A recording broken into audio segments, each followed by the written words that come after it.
Salut les amis, bienvenue dans cette nouvelle vidéo. Ce qu'on va faire, c'est très rapidement rajouter des titres pour chacune des pages. Ok, donc au niveau de Online Courses App, la page d'accueil, je vais avoir ici Home-Online Courses App.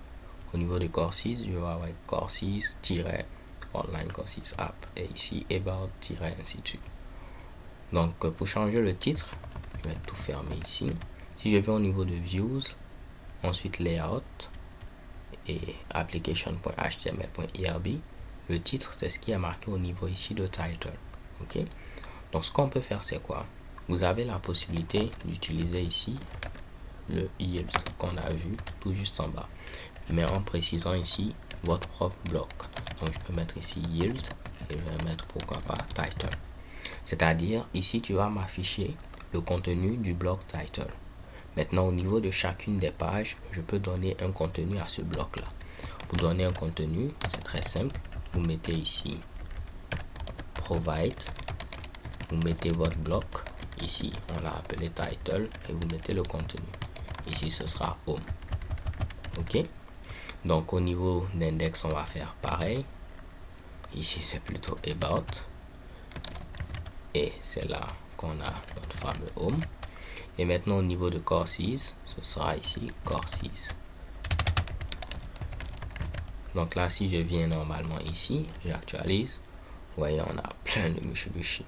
On va voir ce que j'ai eu à faire comme erreur. Si je viens à ce niveau là, j'ai mis yield title et j'ai oublié de refermer ceci. J'actualise et voilà, About ici Courses et ici on a Home. Seulement je veux rajouter à mon niveau un petit tiret comme ceci et je vais mettre Online Courses App. Comme ça, on va mettre à chaque fois le titre, tiret, ainsi de suite.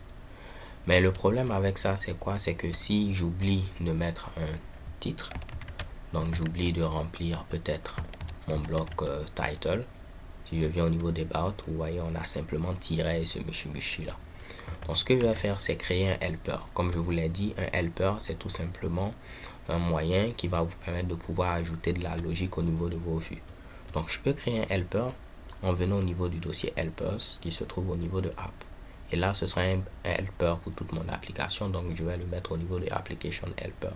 Si vous avez des helpers spécifiques à vos pages, ok, vous les mettez dans des fichiers courses, helper et page helper respectivement. Ici, on va créer une méthode qu'on va appeler ici page title. Et cette méthode sera chargée de retourner le titre adéquat. Ok. Donc, elle va prendre en paramètre le titre. Et ce qu'on va faire, c'est quoi?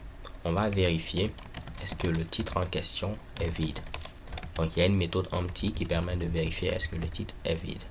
Si le titre est vide, c'est que on n'a rien eu à donner. Donc, ce qu'on va mettre à ce niveau-là, on va directement mettre Online Courses App. Dans le cas contraire, si le titre n'est pas vide, on va mettre le titre d'abord, qu'on va concaténer ensuite à un tiret, qu'on va concaténer à Online Courses App. Donc vu que je l'utilise à deux endroits, il serait bien de mettre ici une variable que je vais appeler par exemple ici base title. On va mettre ce titre là. Et là, je pourrais mettre ici return base title. Et là, je vais mettre return title concaténé à base title. Et je rajoute un petit end. Donc, une fois que j'ai créé mon helper, il sera automatiquement disponible au niveau de toutes mes vues. Donc, ici, je peux remplacer tout ce Mitsubishi là par tout simplement page title, qui est le nom de mon helper. Et le titre en question, je vais donner ce qui a été donné comme contenu à mon bloc. Donc si au niveau de mon bloc on ne donne rien comme contenu, lorsqu'il va venir vérifier, il verra qu'il n'y a rien, il va retourner seulement Online Courses App. Mais s'il y a quelque chose, il va mettre d'abord le titre, un tiret suivi de Online Courses App. Donc ici j'actualise, vous voyez on a About Online Courses App. Par contre si je viens au niveau de About, ma machine est plantée. Mamma mia.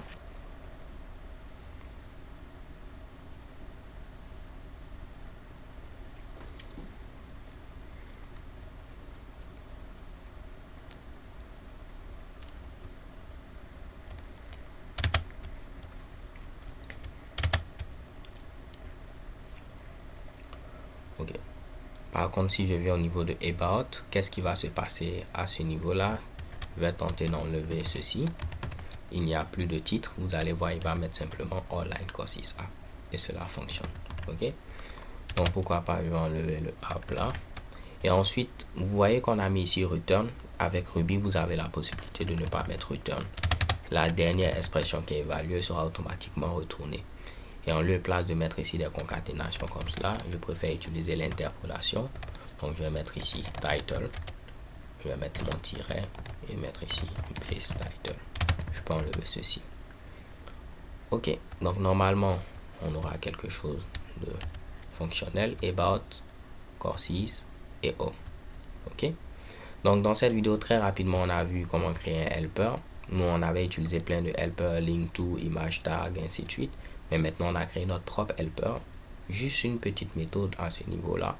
Si vous maîtrisez un peu Ruby, si vous connaissez un peu la syntaxe, ce sera simple. Si vous n'avez aucune notion en Ruby, ça peut paraître compliqué, mais comme je vous l'ai dit, c'est juste pour vous donner un aperçu. Après, vous pourrez basculer vers l'autre série où je parle de tout cela encore un peu plus en détail. Ok, je reparle des helpers, je reparle de provide, je parle même de content for, ainsi de suite. Ok, donc les gars, c'est tout pour cette vidéo. Dans la vidéo suivante, qu'est-ce qu'on va faire? C'est maintenant rajouter des épisodes pour chacun de nos cours. Ok, pour ce cours là, il y aura plusieurs épisodes, plusieurs parties. On va s'intéresser à ces Mitsubishi de la vidéo suivante. Donc on va créer, pourquoi pas, un modèle épisode. So thank you guys for watching. Don't forget to subscribe and have a nice day. Peace.